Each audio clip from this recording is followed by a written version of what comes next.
ガレージ。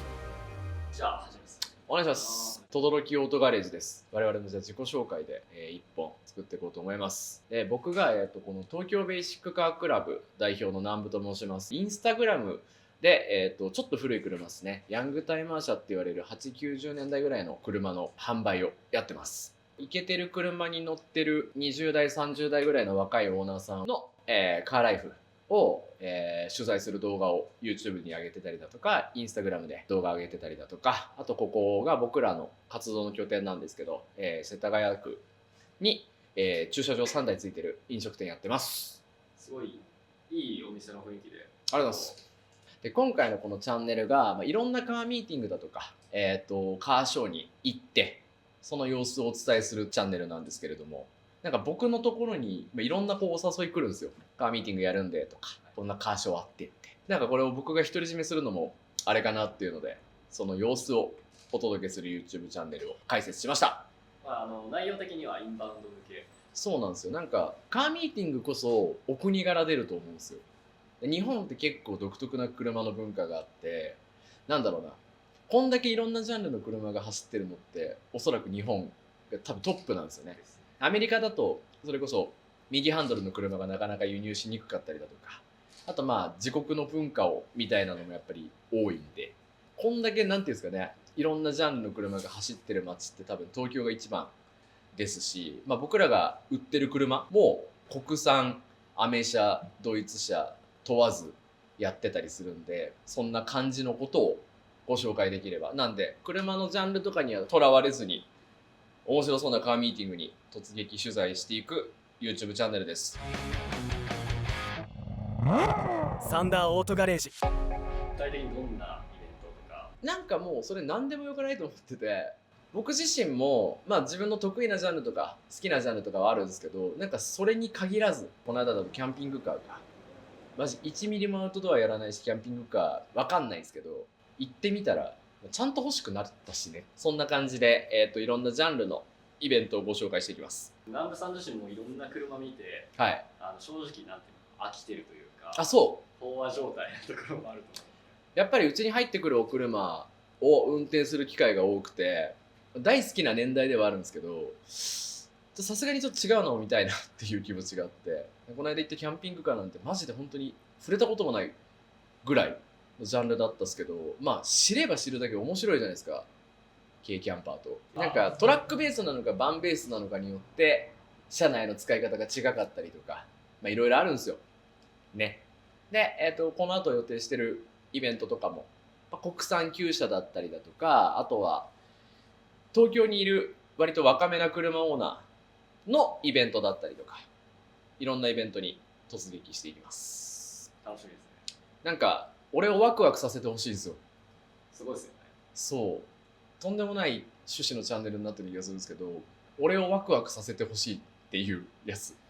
そう、ベース車好きではあるんですけど、やっぱ知らないジャンルになかなか飛び込まないじゃないですか。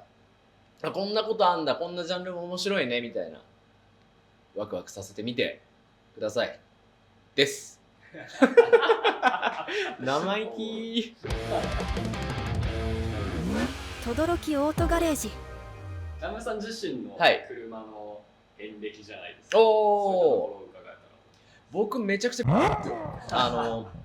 バキュンって入れてほしいですけど、今の部分に関しては本当に最初に買ったのがフォルクスワーゲンのゴルフ2、1991年の、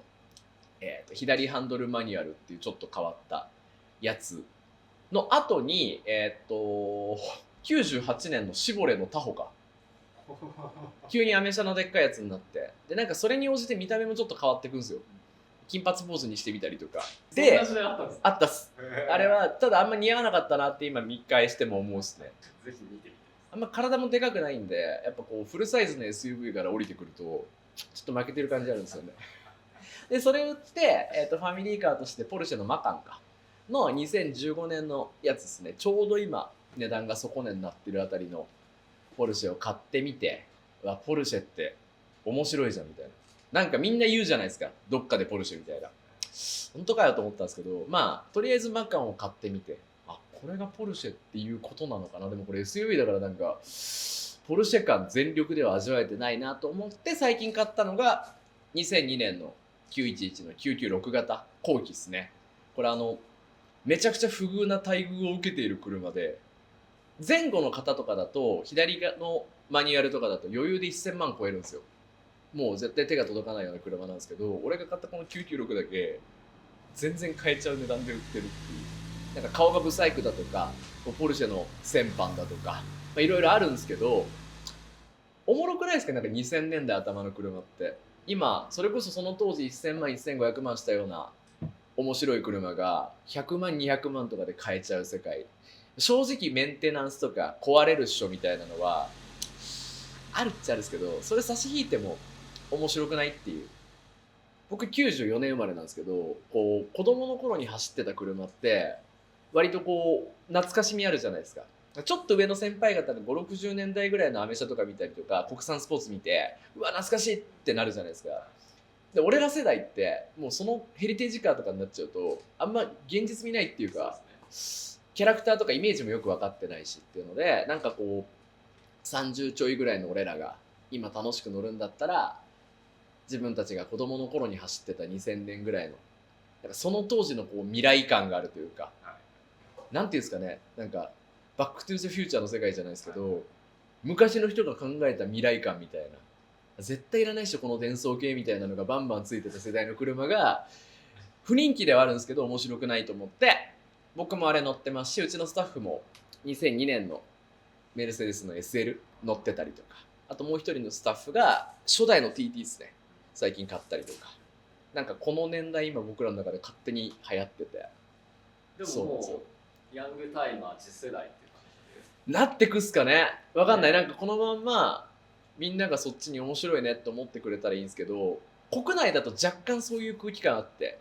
わかんない、このチャンネル見てくださってる海外の方とかがどう思うかはわかんないですけど、正直こう今東京だと2000年代ぐらいの車おもろくないみたいな空気ちょっとあるんで、そこもご紹介していこうと思います。いいですね、幅広くそう毛嫌いせず。そうなんです。僕なんか特技が多分嫌いな車がないってことだと思ってて、素晴らしいですね。よく言うとですけど、悪く言うと節操がないみたいな感じなんですけど、全然なんかワクワクする車だったら何でも好きなんで、そんなところですかね。とらわれずにいろんな車の魅力、カーミーティングでご紹介していきます。サンダーオートガレージ。これから乗りたい車とかどうですか？いや、先週かな納車だったんですよ。今あんま考えられない空気ですね。お腹いっぱいな時にサミット行くみたいな感じ。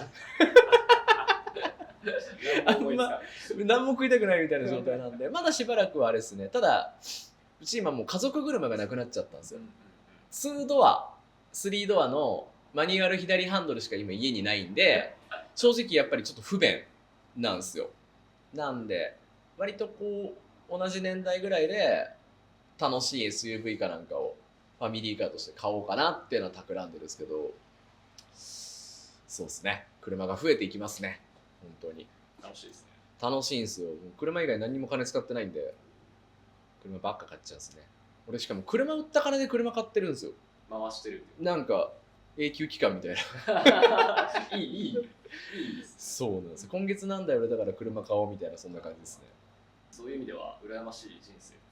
ありがとうございます。うち結構お客様でも海外の方多くて、東京にこう車見たくて来る外国人の方とかもいるんですよ。